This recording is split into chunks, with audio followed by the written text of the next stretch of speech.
There is a moment, and if you have lived long enough, you know exactly the kind I mean, where the noise of a room drops away, and you hear something you were never supposed to hear. Not because anyone was careless, but because no one thought it mattered whether you heard it or not. That moment, for me, happened on a Saturday evening in April, in my own daughter's living room.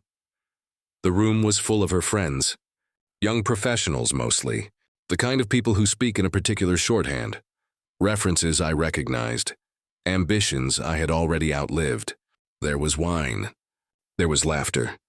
There was the low, comfortable hum of people performing their lives for each other. I was standing near the window with a glass of water, watching the last of the evening light fade over the backyard when I heard her voice. "Oh, don't mind him," she said. "Breezy, casual, the way you'd explain a piece of furniture. He just kind of wanders around at these things. He's sweet. He's just old." A small laugh followed. 2 or 3 voices, brief and untroubled. Then the conversation moved on. I did not turn around. I kept my eyes on the yard, on the oak tree near the fence that I had planted with my own hands 26 years ago, the summer after her mother passed. It was enormous now. I had not noticed until that moment just how enormous it had become. He's just old. I turned the words over quietly, the way you turn a stone in your palm. Not with anger, not yet. With something more like recognition. Because there is a specific kind of pain that arrives not as a shock but as a confirmation. You suspected it. You hoped you were wrong. And then one careless sentence removes all doubt. Set my glass down on the windowsill. Straightened my jacket. And I thought about the 12 men and women who had sent me a message that morning, former colleagues, people who had worked beside me for decades, asking if they could attend the gathering. Because word had reached them somehow that I would be there. I had told them yes. What happened in that room over the next 2 hours? I will tell you everything. But first, you need to understand who I was before I became. In my daughter's words, just old, my name is Gerald Harmon. I am 71 years old. And until 3 years ago, I ran one of the largest regional manufacturing operations in the mid-Atlantic United States. I do not say that to impress you. I say it because it is the context my daughter forgot, or perhaps decided no longer counted. I was not born into anything. My father worked the line at a textile plant in rural Virginia for 34 years, and when that plant closed, he did not complain. He found other work, quieter work, lesser paying work, but work that he did with the same steadiness he had always brought to everything. That was the inheritance he left me. Not money, not connections, steadiness. I built Harmon Industrial from a single leased warehouse and a used flatbed truck. I was 29 years old. I had $11,000, a mechanical engineering degree from a state school, and a handshake agreement with a regional auto parts supplier who took a chance on me because I looked him in the eye and told him I would not miss a deadline. I never did.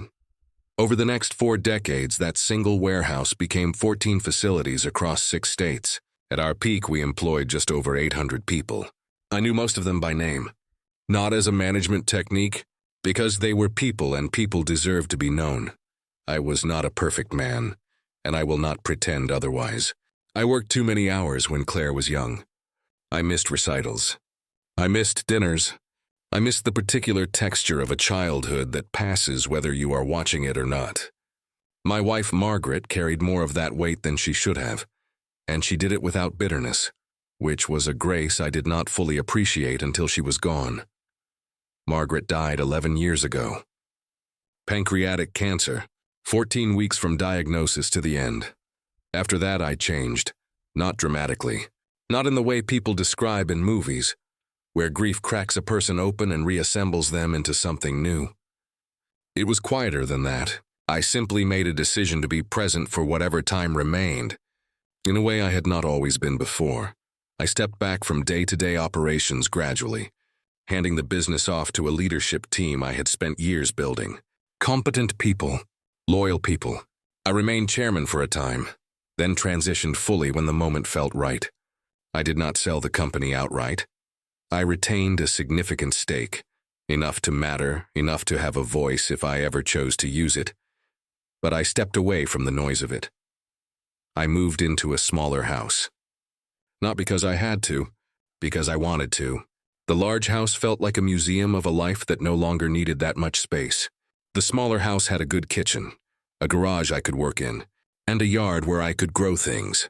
Claire lived 40 minutes away with her husband. Drew, in the beginning, after my step back, we saw each other often. Sunday dinners, weekend visits.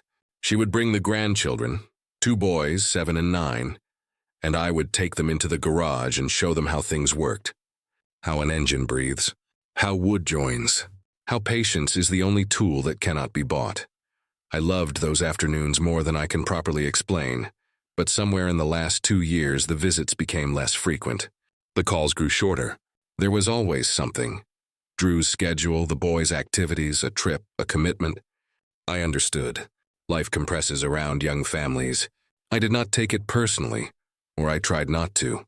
What I noticed when I allowed myself to notice it was a shift in the way Claire spoke to me. Subtle at first. The way she would gently redirect a conversation when I offered an opinion. The way Drew would glance at her when I mentioned anything related to business or finance. Small things. The kind of things you catalog quietly, and do not speak aloud because speaking them aloud would make them real. I was still sharp. I want to be clear about that.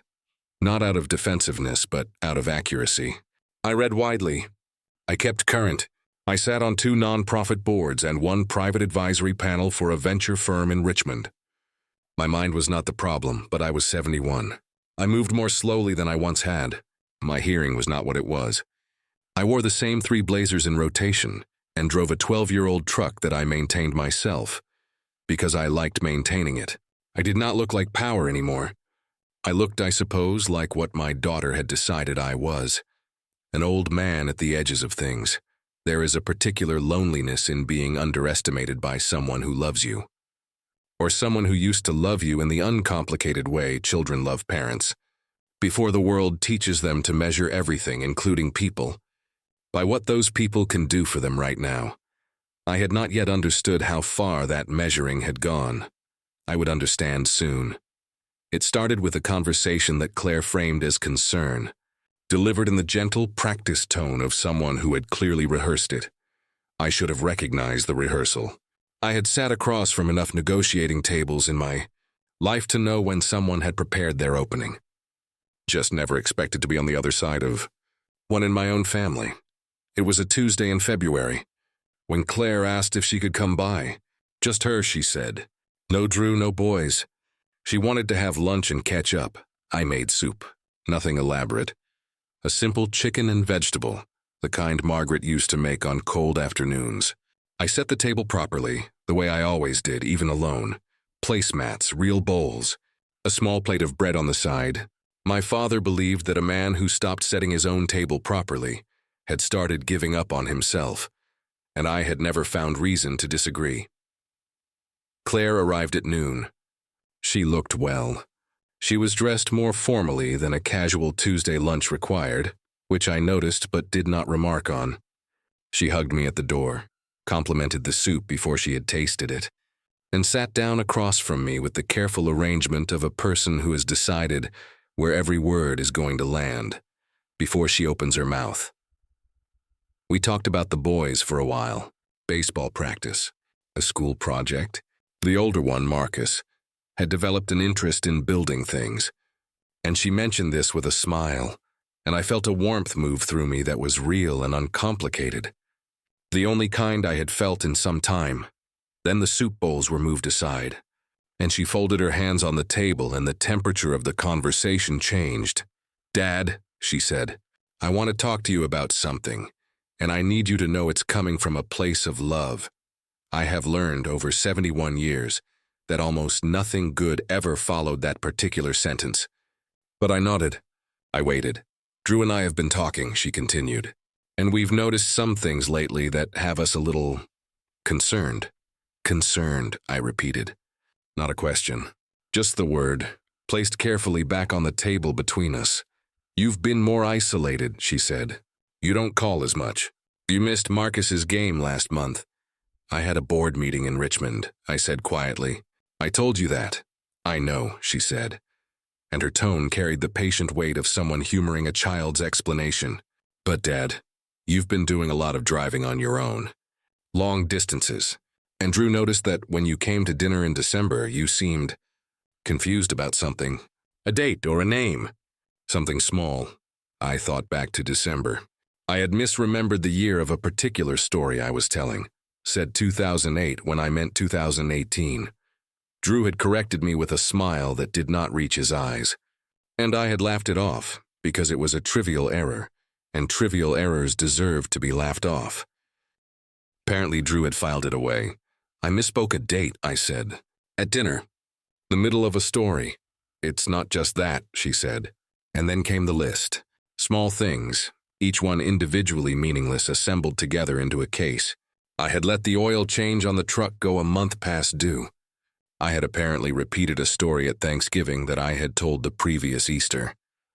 I had not responded to 2 emails from a neighbor association about a fence dispute I was not involved in, and had no reason to respond. So she delivered all of this gently, carefully, in the tone of someone who had been told by someone else exactly how to deliver it. Claire, I said when she had finished. Who put this list together? She hesitated, just a fraction of a second.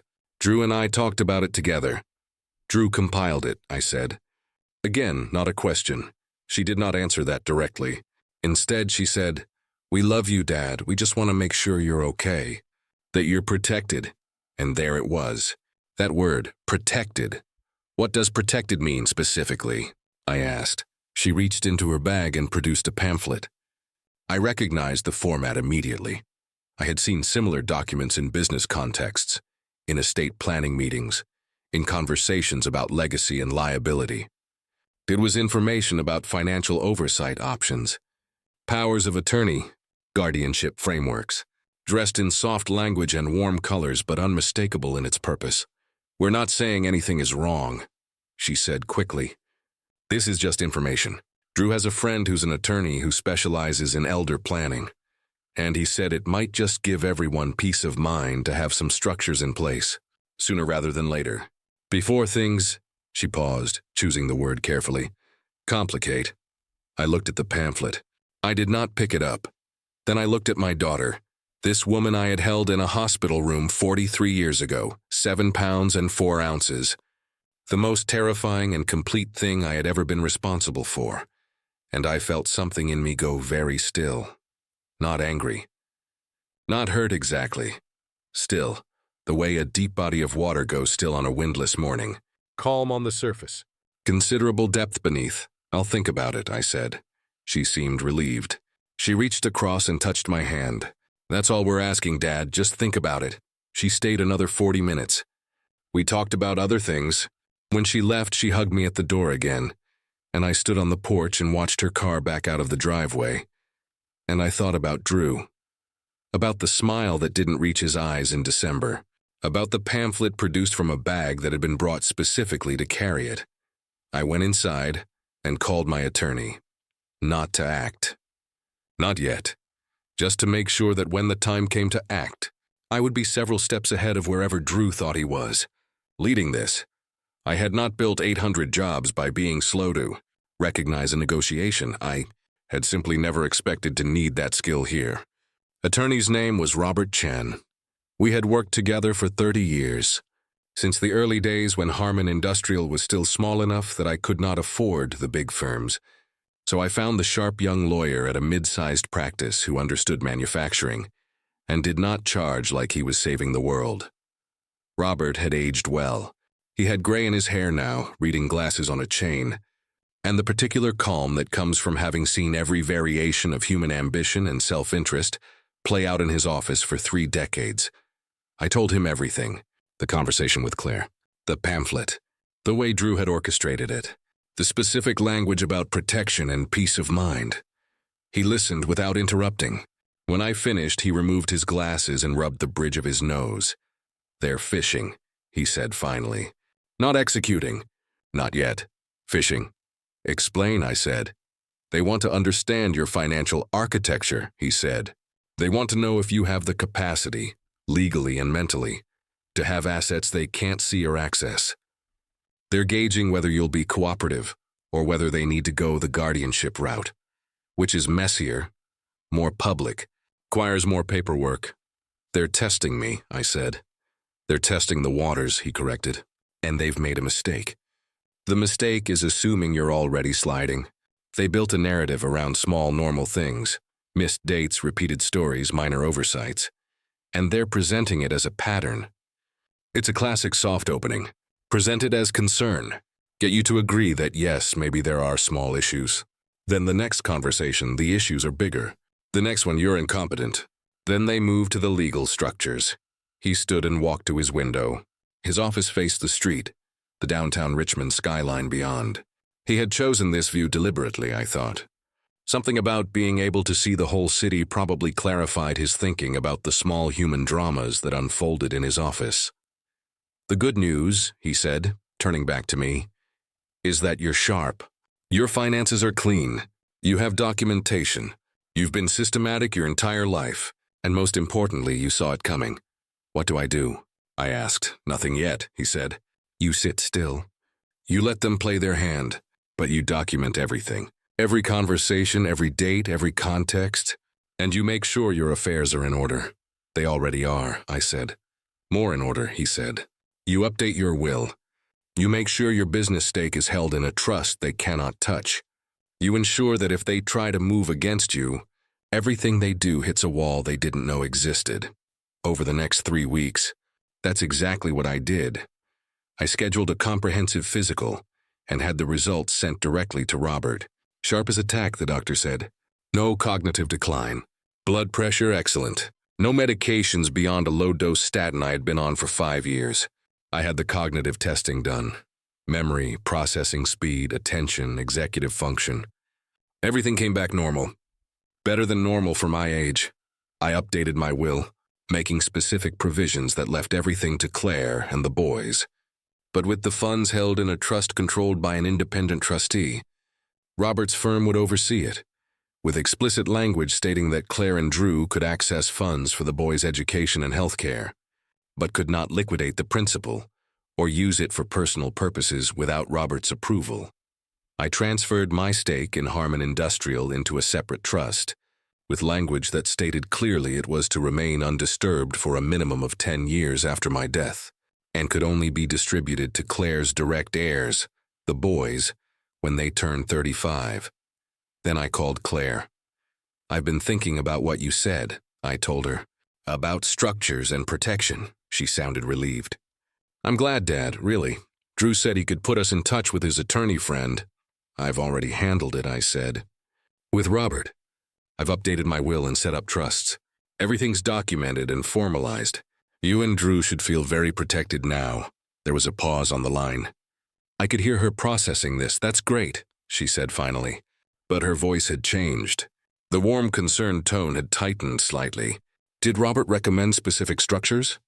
The best ones, I said. For protecting the boys' future. For making sure nothing can be challenged or contested later. Oh, she said. Why don't you come over this weekend? I offered. You and Drew both. We can have dinner, and I'll walk you both through everything, so you know exactly what the situation is. That would be good, she said. But she did not sound pleased. She sounded the way a player sounds when they've realized the game has shifted underneath them.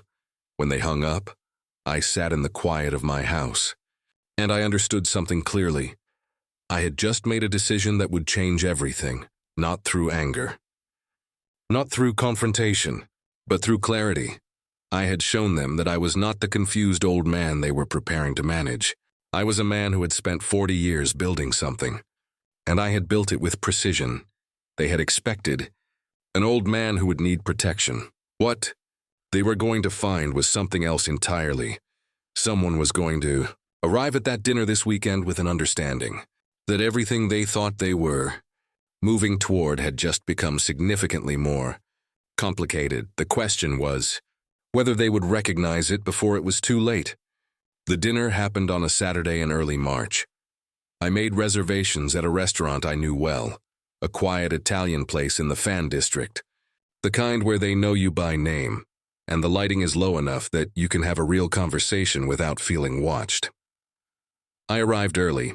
I sat at the table alone for 10 minutes with a glass of water, watching the door. When Claire and Drew walked in, I could see immediately that something had shifted. They moved differently. Claire's smile was present but careful. Drew's jaw was set in a way that suggested he had prepared remarks and was holding them at the ready. We ordered. We made conversation. The weather, the boys' school, a project Drew was overseeing at his firm, something in commercial real estate development, the kind of work that required him to know the right people and have the right access. He spoke about it with a confidence that bordered on performance, the way people do when they're reminding themselves and everyone around them of their own importance. I listened. I nodded. I said very little. "So," Drew said after the salads had been cleared, "Robert walked us through the trust structure. Pretty extensive. It needed to be," I said. "To protect the boys' future. It's very controlling," he said. The word was chosen deliberately. "I mean, they can't access the principal until they're 35? "That's correct. And you wanted it set up this way?" "Specifically." "I did," I said. "I've seen too many young men inherit money at 21 and make decisions they spend the rest of their lives regretting. I wanted structure. I wanted the money to do what I intended it to do. Support them through education, early career, family formation, without becoming something that derails them." Claire was watching me with an expression I could not quite read, something between relief and concern. "The thing is," Drew continued, and now his voice had taken on that particular tone of the man who believes he is about to make a clever point. "We were actually thinking about some of this differently, and we wanted to talk to you about it." He paused. Dramatically, I thought, like he was setting up a reveal. "We think it might be time for you to consider moving in with us, or at least into a more manageable situation." I set my fork down carefully. "A more manageable situation," I repeated. "You know," Claire said, jumping in quickly, "a place closer to us, or maybe even with us. We have the space. The boys would love having you there more regularly. And honestly, Dad, the house you're in, all that maintenance, the yard work, it's a lot for one person." "I maintain the house myself," I said. "I enjoy the maintenance." "But you're 71, Drew said. And there it was, that word again, spoken like an explanation for everything. Like age was a disease with only one prognosis. At some point you need to think about transition planning. Let people who love you help carry some of the load. "The load of my own life," I said quietly. "Exactly," he said, missing the implication entirely. "Which is why we think the trust structure, while admirable, might need some reconsideration. If you're going to be consolidating, simplifying, maybe moving toward a smaller footprint." "Drew," I said, "are you suggesting I should modify the trusts I just created?" He smiled, the smile of a man who thinks he is being reasonable. "Not modify exactly, just reconsider. Keep them flexible. You never know what situations might develop that you can't anticipate now." "Situations like my cognitive decline," I said. "No one's saying," Claire started. "You presented a pamphlet about elder financial oversight," I said. My voice had not risen, had not changed tone, but something in it made both of them go very still. "You suggested I was forgetting dates, repeating stories, becoming confused. You framed it as love and concern. And then, when I secured my affairs in a way that made it impossible for you to access them, you're now suggesting I need to simplify and consolidate, which would require me to undo the very structures I just put in place." Drew's face had gone slightly red. "That's not what it is," I continued, "is an attempt to control assets that are not yours. An attempt that began with a diagnosis of incapacity I do not have, and that continues now with suggestions that I am being unreasonably complicated about my own money." Claire had gone pale. "Dad, that's not what this is. Then what is it?" I asked. "Because I am not confused. My mind is clear. My finances are secure, and I have no intention of moving, consolidating, simplifying, or modifying anything.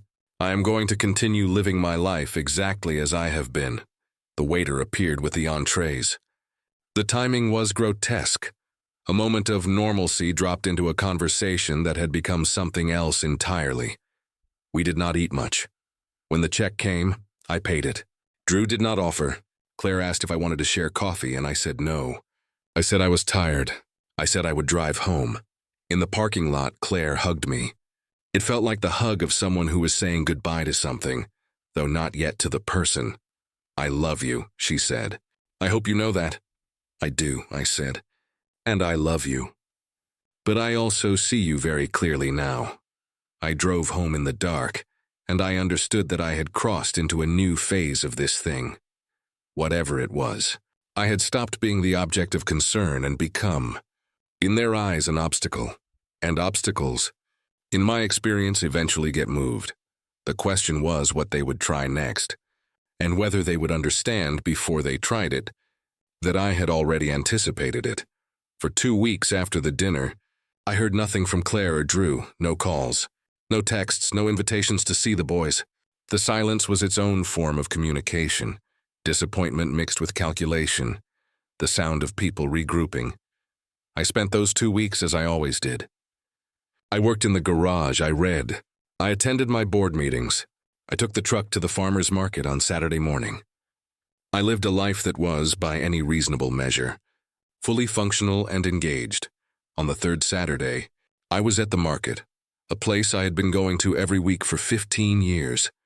The kind of place where the vendors knew my name and saved the good tomatoes for regulars. When a man approached me, he was younger than me, perhaps 55. Expensive casual clothes, the kind of haircut that costs money. But his face carried something I recognized immediately. Deference mixed with relief. "Mr. Harmon," he said. "I wasn't sure that was you, but—" I turned to face him fully. It took a moment, but then I had it. "David Merchant," I said. "You were in operations. 10 years ago?" 11, he said. And he smiled like someone who had just been recognized after a long disappearance. "I worked the Richmond facility. You walked through one afternoon. I was maybe 29, and you spent 2 hours on the floor. You asked me about a tolerance issue we were having with a die set, and you didn't just listen to my answer. You asked follow-up questions. You came back the next week with a contact at a supplier who could help us fix it." I remembered. Not the specific detail, but the practice. I had made it a point to walk the floors regularly, to know the work, to understand the problems people were actually facing. It was not management theory. It was just how I thought work should be supervised. "You're not at Harmon anymore," I said. "No," he said. "I left about 4 years ago. Started my own firm. Precision machining, small batch work for aerospace contractors. I'm doing well. I credit a lot of that to what I learned from you." We talked for 10 minutes. About his business. About people I remembered from the old days. About how the company was doing under the new leadership. "Well," he said, "but differently. Faster, more metrics-driven, less time on the floor." As we were finishing, David looked at me carefully. "Can I ask you something?" he said. "And I'm asking this as someone who respects you, not from curiosity." "Of course. Is everything okay?" I ask because, well, I was talking to Marcus Chen last month.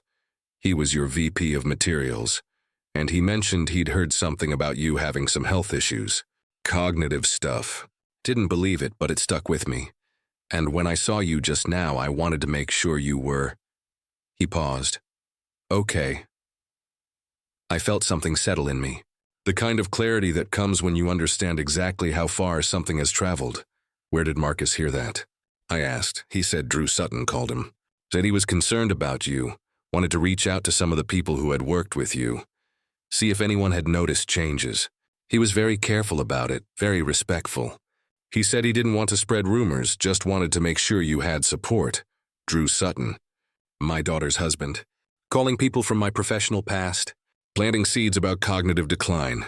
"I'm fine," I said to David, "completely fine, sharp as ever. But I appreciate you checking." "I'm glad," he said, "because you know I was thinking, if you ever wanted to consult on anything, I could use someone who understands precision operations at the level you do. It wouldn't have to be full-time. Just, I might take you up on that," I said. And I meant it. We exchanged contact information. When he left, I stood there among the tomato vendors and the flower stands, and I understood something with complete certainty. Drew had made a critical error. He had gone outside the family.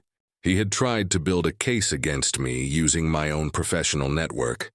He had assumed those people would either not care or would believe what he was telling them.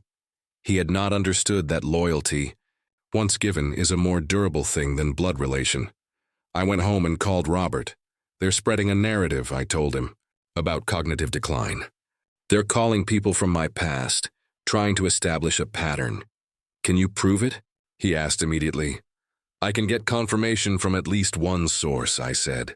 And if Drew called one person, he called others. Then we need to act, Robert said. And we need to act carefully. Because what they're doing now is the setup for a guardianship petition. They're establishing evidence, building witnesses. They're going to go to court and try to have you declared incompetent. When? I asked. Soon, he said. Probably within the next month. Before you can solidify more of your affairs or gather counter-evidence. I hung up the phone and sat in my quiet house, and I realized that my daughter and her husband had just given me something I needed. Absolute clarity about what they were willing to do. And that clarity meant I could finally stop being defensive. I could start being something else entirely. I did not wait for them to move first. 3 days after my conversation with David Merchant, I called a meeting. Not a family meeting. A business meeting. I reserved the boardroom at Robert's firm, a space with gravitas, the kind of room where decisions are made and documented. I invited Claire and Drew. I told them it was about the trusts and some clarifications they deserved to have. I kept the tone neutral, professional. What I did not tell them was who else would be in that room. Robert arrived first, with his legal assistant and a court reporter. The reporter set up her machine at a small table in the corner, not hidden, but not the focus of attention. Claire and Drew arrived together, 15 minutes early, which told me they had prepared remarks and wanted to arrive with time to compose themselves. Drew's confidence was visible the moment they walked in. He thought this was his meeting, thought I had called it to concede something, or to discuss modifications to the trusts, or to finally understand the wisdom of their concerns. Before we start, I said, once we were all seated, I want to be clear that this conversation is being documented. Robert, could you explain why? Robert nodded. Mr. Harmon has asked me to have this meeting, recorded and transcribed, because there have been recent communications that have caused concern about the accuracy of certain claims that have been made regarding his cognitive capacity and his financial decision-making.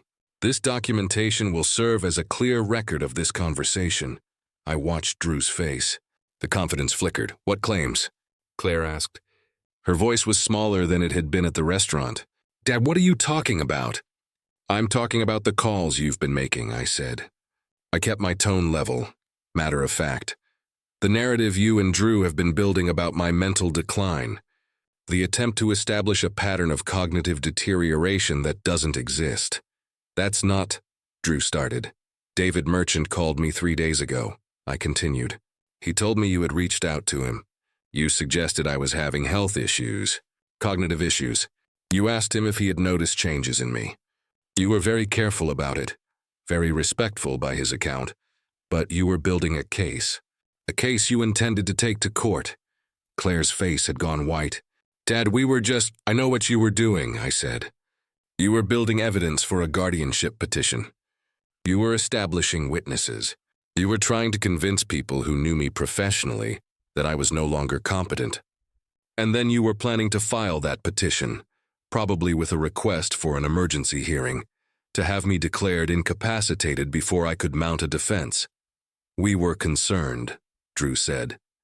His voice had changed. The performance had dropped away. Now he was just angry. Your cognitive capacity has been tested, I said. I slid a folder across the table. Medical records, cognitive assessment results, neuropsychological evaluation. Everything normal. Better than normal. Within the last month, by professionals. At my request. Because I saw this coming. Drew picked up the folder. His jaw tightened as he read. This doesn't prove anything, he said finally. Medical tests can be manipulated. And even if they're accurate, cognitive decline can be rapid. It can also not happen, Robert interjected quietly, which is the situation here. Mr. Harmon's cognitive function is not impaired. That is now documented, and the attempt to establish false evidence of impairment creates a very specific legal problem for anyone pursuing a guardianship petition. We're not pursuing anything, Claire said, but her voice was hollow. She understood you were, I said, and you would have, because you wanted control of my assets. You wanted access to the trust funds. You wanted the business stake that I've set aside for your sons. And when I wouldn't give it to you voluntarily, you decided to take it through the courts. That's not fair, Claire said. Her eyes had filled with tears. We wanted to help you, Dad. We wanted to make sure you were taken care of. By controlling my money, I said. The gentleness in my voice made it harder, not softer. By having me declared incompetent. By moving me into your house where I could be managed. That's not care, Claire. That's something else. Drew stood up. This is ridiculous. Come on, Claire. We don't need to sit here and be insulted. Sit down, I said. Not loudly, but with an authority that had lived in my voice for 50 years, and that I had simply stopped using. We're not finished. To my surprise, he sat. I'm going to tell you both something, I continued. Something that might clarify why I reacted the way I did to your concerns. Why I secured my affairs the way I did. And why this meeting is being documented, I paused. Let the silence gather weight. When your mother was dying, I said to Claire, in those last weeks I made a decision. I decided that the rest of my life was going to be about being present. About showing up. About being the person I hadn't always been. I stepped back from my company. I arranged my affairs so that I could focus on family. And I did that because I loved you. Because I wanted to know my grandchildren. Because I thought that was what mattered. Claire was crying now. What I didn't anticipate, I said, was that my stepping back would be read as stepping down. That my presence in your life would become an inconvenience. That my age would become an opportunity. I looked at Drew directly. You married into money you didn't earn, and it made you believe you deserved more than you actually received. When the modest provisions of my will became clear to you, you decided to take what you thought you were owed, and you were willing to destroy my dignity to do it. That's not, he started. Yes, it is, I said, and now you know that I saw it coming. You know that every move you made was documented. You know that if you proceed with any legal action against me, I will not just defend myself. I will make it very clear to a judge and a jury exactly what you were attempting to do, and why. I stood. This meeting is over, I said. Robert will send you both a copy of today's transcript. I suggest you read it carefully before you make any decisions about what happens next. They left in silence. Claire looked back once as if to say something, but Drew's hand on her arm guided her toward the door. When they were gone, I sat back down, and I felt something release in me that had been held tight for months.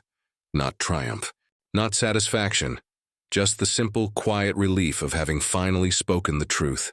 I did not hear from Claire or Drew for 6 weeks. During that time, I lived my life with a kind of deliberate normalcy. I went to the farmer's market. I attended my board meetings. I had lunch with David Merchant and discussed a consulting arrangement that would keep me engaged and connected to the work I had spent my life building. I planted new tomatoes in the garden. I read. I sat on the porch in the evening and watched the oak tree I had planted with Claire's mother all those years ago move slightly in the wind. What I was aware of, in a way I had not been before, was how much quieter my life had become, how many invitations had stopped coming, how the warmth of regular contact, the grandchildren's voices, the Sunday dinners, the small rituals of family, had been replaced by a kind of absence I had not quite noticed until it was complete. That absence, I realized, had been the beginning of their work. Not the legal maneuvering, not the phone calls to my former colleagues, but the slow, steady withdrawal of the things that made life feel connected to anything larger than itself. In the 7th week, my phone rang. It was Claire. Her voice was different than I had heard it in months, smaller, genuinely uncertain. "Hi, Dad," she said. "I was wondering if I could come by, just me. I want to talk." I said yes. She arrived on a Tuesday afternoon, the same kind of afternoon as the lunch where she had first presented her concerns about my decline. But she did not dress formally this time. She looked actually like she had been crying for a sustained period and had given up on hiding it. I made tea. We sat in the living room, not at the kitchen table, which would have felt too formal, too staged.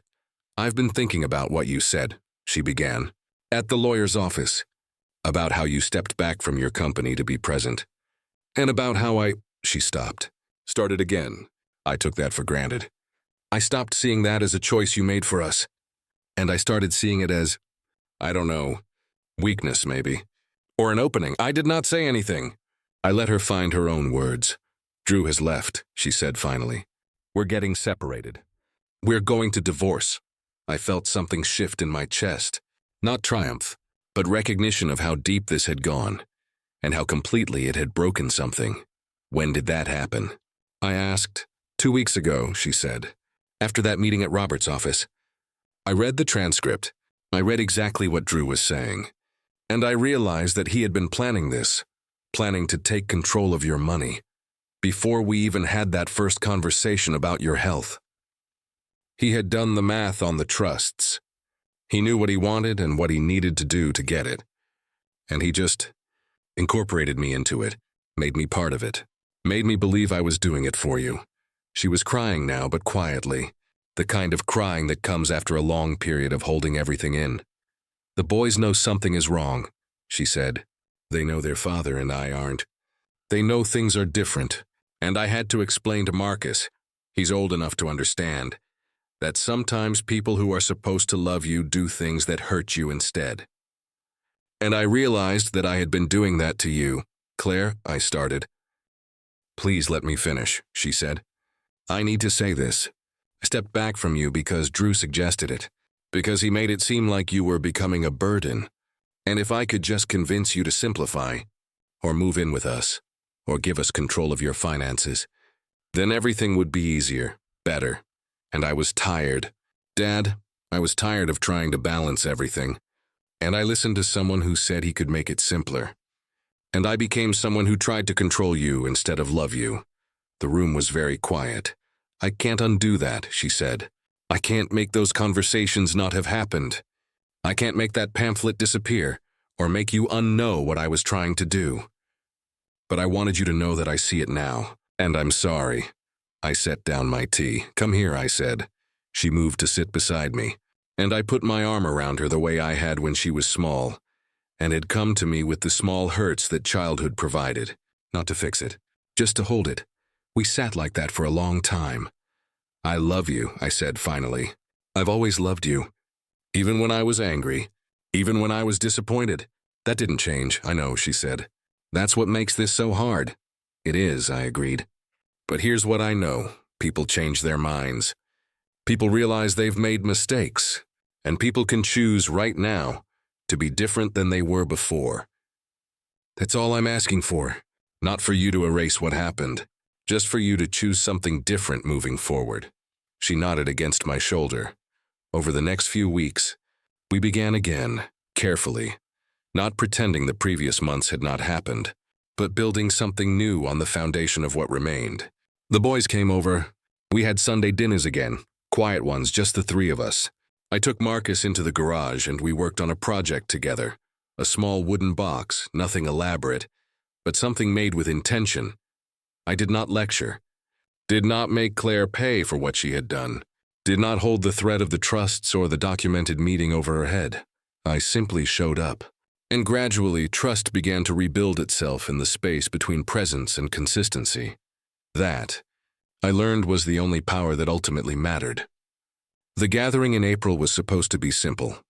Claire had begun doing some volunteer work with a workforce development foundation, a program that helped young people from difficult backgrounds learn trades, manufacturing skills, machining, electrical systems, the sort of practical work that had given my own life shape. She had asked if I would come by her house that Saturday evening. A few donors would be there, she said. Some of her friends. A few people from the foundation. Nothing formal, she told me. Just wine, conversation, maybe a short presentation. I agreed to attend. Part of rebuilding trust, I have learned, is accepting invitations even when some part of you would rather stay home. Not because every invitation proves something, but because absence can become its own habit if you let it. That morning, David Merchant called me, "Mr. Harmon," he said. I heard about the foundation event tonight. A few of us were wondering if it would be appropriate to stop by. A few of you? I asked. He hesitated in a way that told me the number was more than a few. Some former Harmon people, he said. Marcus Chen, Evelyn Brooks, Tom Alvarez, a few others. The foundation reached out to our companies about possible support, and when your name came up, people wanted to come. Not to make a scene, just to pay respects, maybe contribute. I was quiet for a moment. There are few things more humbling than discovering that parts of your life continued to matter after you stopped. Standing in the center of them. You're welcome to come, I said. But David, quietly, this is Claire's evening. Understood, he said, so that was why. When I stood in Claire's living room later that evening and heard her say those words, he's just old, I already knew that something was coming. I do not believe she meant it with the same cruelty Drew had carried. I want to be honest about that. There was no calculation in her voice that night. No legal strategy, no attempt to control anything. It was worse in a quieter way. It was habit. She was speaking to two women near the kitchen island. Both were younger than me by 30 years, dressed well, holding wine glasses, smiling the polite smiles of people making conversation about someone they did not understand. One of them had asked what I did. Claire glanced toward me, and perhaps she thought I could not hear over the noise. Perhaps she was embarrassed by the question. Perhaps she did not yet know how to describe me without shrinking me. Oh, don't mind him, she said with a small laugh. He just kind of wanders around at these things. He's sweet. He's just old. The laugh that followed was brief. Almost nothing. But some wounds do not need force to reopen. They only need accuracy. I stood by the window, looking out at the oak tree in her yard, the one I had planted when she was 17, after Margaret died, when Claire could not sleep and I did not know what to say. So I showed up with a shovel and a young tree and said, let's put something in the ground that will still be here later. It was still there. So was I. I set my glass down and turned back toward the room. The doorbell rang. Claire excused herself and went to answer it. When she opened the door, David Merchant was standing there in a dark blazer, holding an envelope from his company. Behind him stood Marcus Chen, my former VP of Materials, and Evelyn Brooks, who had run one of our most difficult facilities through the recession with more courage than half the executives I had known. Tom Alvarez was there too, walking with a cane now, still broad-shouldered, still carrying himself like the line supervisor he had once been. More came behind them. Not a crowd. Not an army, just people. People whose children I had written scholarship recommendations for. People whose plants I had refused to close when the numbers suggested I should. People I had argued with, promoted, corrected, trusted. People who had given years of their lives to something I built, and who somehow still thought well enough of me to come to my daughter's house on a Saturday evening and stand in her entryway with quiet respect. David stepped inside first. Claire, he said warmly, extending his hand. Thank you for hosting this. I'm David Merchant. I worked for your father years ago. A lot of us did. Claire looked past him at the others, and I watched the color leave her face. Not from fear, from recognition. The kind that arrives too late but arrives honestly. David turned toward the room. If it's all right, he said, we'd like to make a contribution to the foundation tonight in honor of Gerald Harmon. The room changed. It did not become loud. There was no dramatic gasp, no cinematic silence. Real life is rarely that clean. But conversation slowed. Heads turned. People who had been politely ignoring me now looked with new attention. David continued. Most of us in this doorway were given our start, or our second chance, by Mr. Harmon. Some of us learned leadership from him. Some of us learned discipline. Some of us learned that a company can be profitable without forgetting the human beings inside it. I looked down at my hands. Praise is harder to receive than insult, if it is sincere. Marcus Chen stepped forward next. When my wife was sick, he said, looking toward Claire now, your father rearranged my schedule for 8 months and never once made me feel like I was asking for charity. He told me, a company that cannot make room for a man's family has no right to ask for his loyalty. I never forgot that. Evelyn smiled slightly. "He saved my plant," she said, and then made me prove he was right to do it. There was gentle laughter at that. Real laughter. Warmth entered the room slowly, like light through a curtain. Claire stood near the door, one hand resting against the frame. She was looking at me now, not as an old man, not as a burden, not as a relic from some earlier version of her life, as a person she had not fully seen. And I realized, standing there, that this was not a victory over my daughter. That would have been too small a thing. This was something more painful and more useful. It was the correction of a false story. For months, a story had been forming around me. A story of decline, confusion, dependency. A man gently slipping beyond the edge of relevance. Drew had tried to make that story legal. Claire had, at times, made it social, but a room full of people had just walked through her door carrying a different record, not of what I owned, of who I had been. Claire came to me after the brief presentation.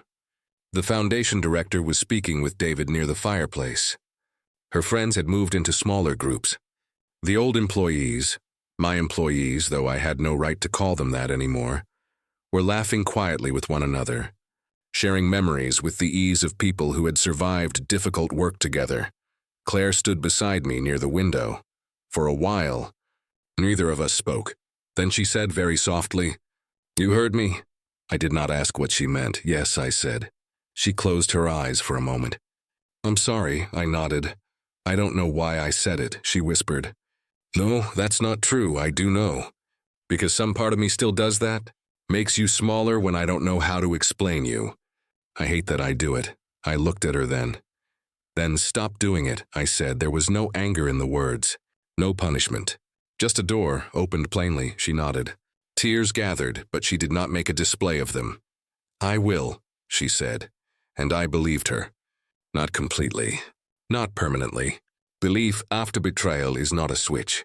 It is a practice, but I believed her enough for that moment, and sometimes that is where repair begins. Later that evening, before I left, Marcus, my grandson, came running down the hallway with the wooden box we had been building in my garage. He held it up for David to see. Grandpa showed me how to make the corners fit, he said. David crouched down slightly and inspected it with the seriousness a child's work deserves. "Your grandpa knows a thing or two about making things fit," he said. Marcus looked up at me with pride so clean it nearly hurt. "He knows everything," he said. I laughed at that. "No, I don't." "A lot, though," he insisted. "Some," I said. "And what I don't know, I'm still willing to learn." That became, in my mind, the closest thing to an answer any of us get about aging. Aging is not the disappearance of value. It is not the end of usefulness.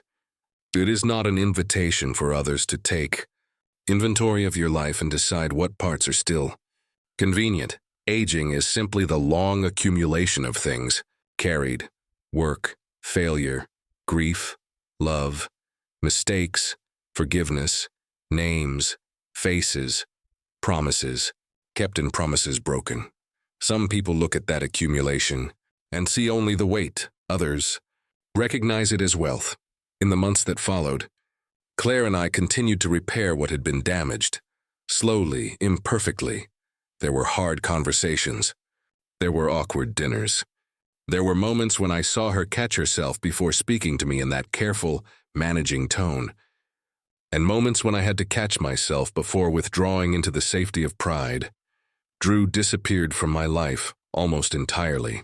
I did not ask after him often. The divorce proceeded. The boys adjusted as children do, not without pain, but with more resilience than adults tend to expect from them. The trusts remained exactly as I had written them. Claire never asked me to change them again. Sometimes, on Sunday afternoons after dinner, she and I would sit on the porch while the boys played in the yard. We did not always talk about important things. In fact, most of the time we did not. We talked about school schedules, repairs, tomato plants, the ridiculous cost of groceries. Ordinary things. But ordinary things, after trust has been cracked, become holy in their own quiet way. One evening she looked toward the oak tree and said, "I remember when you planted that." "So do I said. "I thought you were just trying to give me something to do," she said. "I was," I told her. But I was also trying to teach both of us something. What? I looked at the tree for a long time before answering. That some things grow slowly enough that you have to believe in them before they prove themselves. She reached over and took my hand. No apology that time. No dramatic reconciliation. Just her hand over mine, and the late light moving through the leaves of a tree that had survived every season since we put it in the ground. I am 71 years old. I move more slowly than I used to. I repeat stories sometimes. I forget where I put my glasses more often than I care to admit.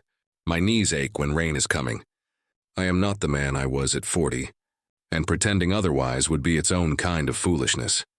But I am not just old. No one is just old. Every old man you pass without seeing is carrying a library of rooms you have never entered, battles you have never heard about, hands he once held, names he still remembers, burdens he learned not to mention.